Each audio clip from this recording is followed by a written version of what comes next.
Welcome to Manna-Fest, hosted by international evangelist, teacher, and author Perry Stone.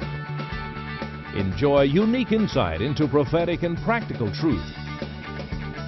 It's time to feast on fresh manna, so get ready to be blessed and encouraged. And now, here is your host and teacher, Perry Stone. I'm very excited about today's Manna-Fest telecast as we're coming to you right at the base of a place called Masada. I'm going to be sharing with you the spirit of Masada, and in a few moments, a very special guest that has never appeared on the Manna-Fest telecast before will be joining me to give you some powerful insight on today's telecast. Thank you for joining me from Israel. I want to read to you Matthew chapter 24. Jesus was upon the Mount of Olives. The disciples came unto him talking about the beauty of the temple which existed at one time on the Temple Mount. But Jesus warned them, and he made this prediction. He said to them, "See not all these things, verily I say unto you, there shall not be left here one stone upon another that shall not be thrown down." Christ predicted another destruction was coming to Jerusalem and to the temple. The first one, of course, occurred in the time of the Babylonians, but now a second one was coming. And the question often arises, what did Jesus know about the destruction of the temple over 30-some years before it ever happened, and why did it take place?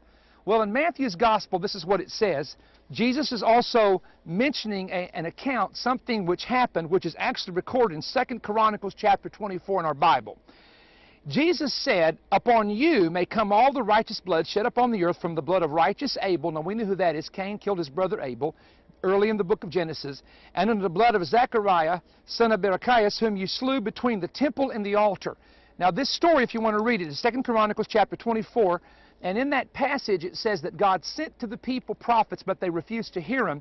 And as this man, Zechariah, stood up, a prophet of God, and began to prophesy against the leaders of that day, they stoned him, but they stoned him between the porch and the altar. So human blood was shed between the porch and the altar at the temple.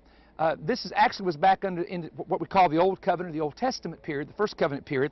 And Jesus said, "Upon you will come the righteous blood of all those, beginning at Abel to Zechariah, whom you slew between the porch and the altar." So the shedding of innocent blood was actually the key and the foundational purpose and reason why the temple would be destroyed in Jerusalem. And it was destroyed in 70 AD. Now, Jesus had said to the people listening to him in that day in verse 14, "Then let him which is in Judea flee unto the mountains." In other words, he said, when you see Jerusalem compassed with armies, you know it's time to get out, flee to the mountains. And that's where the story of Masada comes in.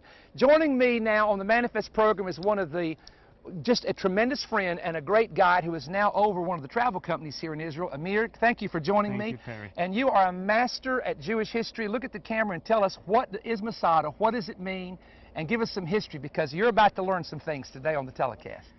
Well, the spirit of Masada is so important to the Jewish people nowadays, although the events 2,000 years ago are not even recorded in the scriptures.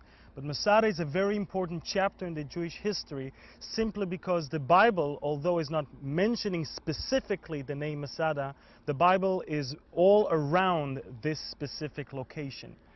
The Jewish people rebelled against the Romans in the year 66, and eventually in the year 70, as we just talked about, the temple in Jerusalem was destroyed. 3 years later, knowing that everything is already gone, everyone is dead, and the temple is no longer in existence, a group of almost 1,000 Jews, men, women, and children, are up on that mountain, knowing that only God can help them. In those days, falling in the hands of pagan rulers as slaves meant that you have to adopt your master's religion. For the Jewish people, the understanding that they will have to adopt paganism was unbearable. They realized, by the way, that rule existed all throughout even the British Empire until just about 150 years ago. But for the Jewish people, in their mindset, we rather kill ourselves. We rather die but not become pagans. And so, when the time came and the Romans surrounded this mountain, thousands of Roman soldiers in the 10th Legion, led by Flavius Silva, the Jewish leader of the Zealot summoned them all and told them that long ago we obliged not to worship anyone but God himself. Time now come to prove that we mean business. And he kind of talked to them, to their hearts, and everybody cut him short and said, okay, we understand what you need to do, what we need to do. They went all to their families. All the men hugged their wives and children, and with lingering kisses and with streaming eyes, they took out their daggers and they stabbed one person after the other until families were all dead. And then the men casted the lots. 10 of them were chosen to be the executioners of all the rest of the men. And when everybody were dead except of those 10, then they casted the lots. Who will be the one who will kill the 9, and last of all, himself? Interestingly enough, knowing that there is nothing left, knowing that all is already gone, the Jewish people here never for 1 minute thought that the solution of giving up and becoming slaves in their own land is even an option. And that is why, in a very interesting way, they fought until the last drop of blood that they had. This is the last recorded battle in the history of the Jewish people as an organized army before the establishment of the State of Israel in 1948 and the wars that we had. Interestingly enough, in 1973, when an Israeli commander unit was surrounded in the Sinai Peninsula, they asked permission to withdraw, and the commander said, Masada shall not fall again. Which means if you give up there, your families will die back home.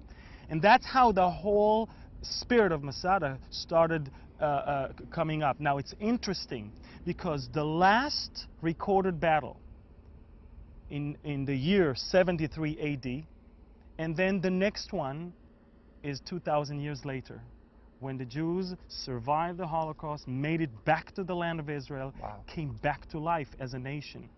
There's only one chapter in the whole Bible that describes that revival of those dry bones.